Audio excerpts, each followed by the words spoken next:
දැන් තවත් නටන්නේ ඇයි? නේද පොඩි හනුමා ගිහිල්ලාද කොයිද? මේ ජාතිවාදීන් නම් ඉඩ දෙන්නේ. ඒකේ හැම මහත්යම තේරුම් ගන්න. කුණාමලේ සිද්ධිය පිළිබඳව මේ ප්‍රශ්නේදී දැනටමත් මම අමාත් ආරක්ෂක ලේකම්තුමා මහජන ආරක්ෂක පිළිබඳ ලේකම්තුමාට කිව්වා නිශ්චිත අපිට වාර්තා කරන්න කියලා මොකද්ද සිද්ධ වුනේ කියලා වාර්තාවක් එවන්න කියලා මම වාර්තාවක් ඇඳවලා තිනවා.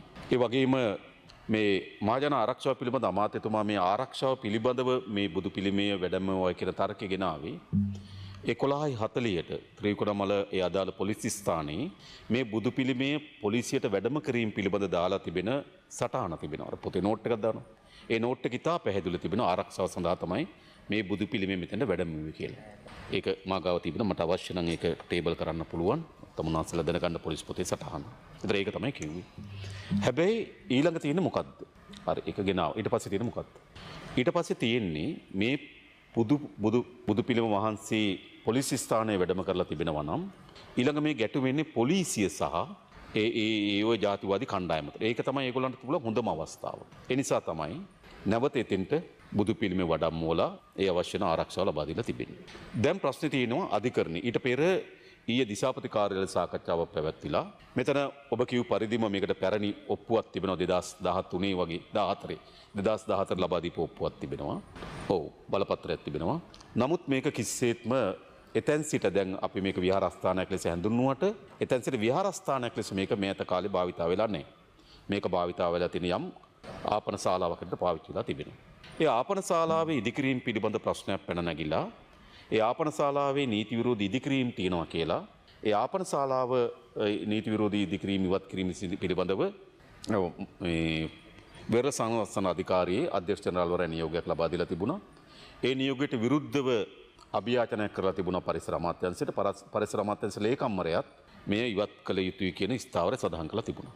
ඊට පස්සේ පොලිසියත් වෙරළ සංරක්ෂණ අධිකාරිය මාර්ග මේ නාගරික සංවර්ධන අධිකාරියත් එක්ක පැවතුණු සාකච්ඡාවකදී හාමුදුරන් වහන්සේ ඉල්ලා තියෙන තව සතියක කාලයක් දෙන්න උන්වහන්සේ අපේක්ෂා කරන මේක අභියාචන අධිකරණයට යන්න සතියක කාලයක් දෙන්න කියලා. කාලය දෙනවා. ඒ කාලය ගත වෙන්නේ 14 වෙනිදාට. හැබැයි 14 වෙනිදා කාලය ගත වෙලා තිබුණොත් තමයි 16 වෙනිදා තමයි මේ සිද්ධිය පැන නගින්නේ. එතකොට මේක ආගමික ස්ථාන පිහිටවීම වගේම වෙනත් කතාවකුත් මේක ඇතුලේ තියෙන බව පේනවා. දැන් අපි එතන විහාරස්ථාන භූමියක් කියලා හඳුන්වනට පොදු ජනතාව හිතන්න පුළුවන් මෙතන විහාරයක් තිබුණා නෑ. විහාරස්ථාන හාමුදුරන් වහන්සේට හිමිකම සහිත ඉඩමක් තිබුණා. නමුත් එතන ආගමික වතාවක් කරන ස්ථානයක් තිබුණේ නෑ. ඕක තමයි ඇත්ත කතාව. ඊට පස්සේ සිද්ධිය වුණාට පස්සේ දිසාපති කාර්යාලය සාකච්ඡාවක් තිබුණා. දිසාපති කාර්යාලය සාකච්ඡාවේදී එකඟතාවයකට ආවා.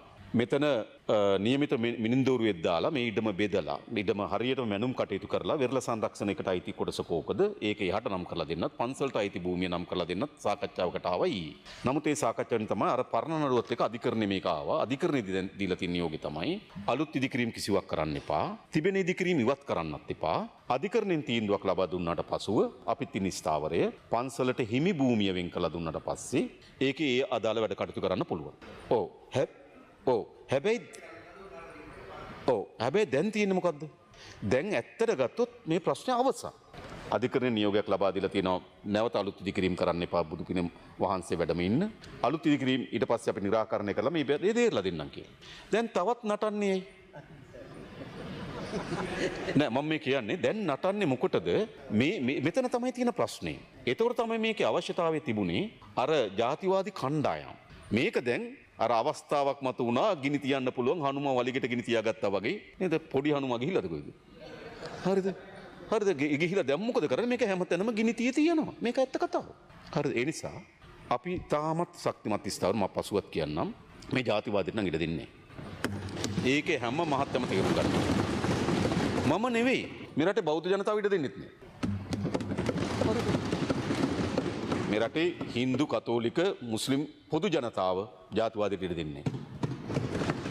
හරිද? ඒ නිසා කවුරු හරි උත්සාහ කරනවා නම් නැවත පැරණි ජාතිවාදී නාඩගම් මේ රටේ ඇති කරන්න ඒක ඉතිහාසයේම විතරයි. ඒ මාතෘ හොඳට තේරුම් ගන්න ඕන.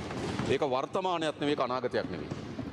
අපේ රටේ අනාගතයේ දේශපාලන න්‍යායපත්‍රය ජාතිවාදී මත ලියවෙන්නේ නැති බව වර්තමාන දේශපාලන න්‍යායපත්‍රය ජාතිවාදයෙන් ලියවෙන්නේ නැති බව ඒ මාතෘ තේරුම් ගන්න ඕන. හරිද? ඒ නිසා ඒක තමයි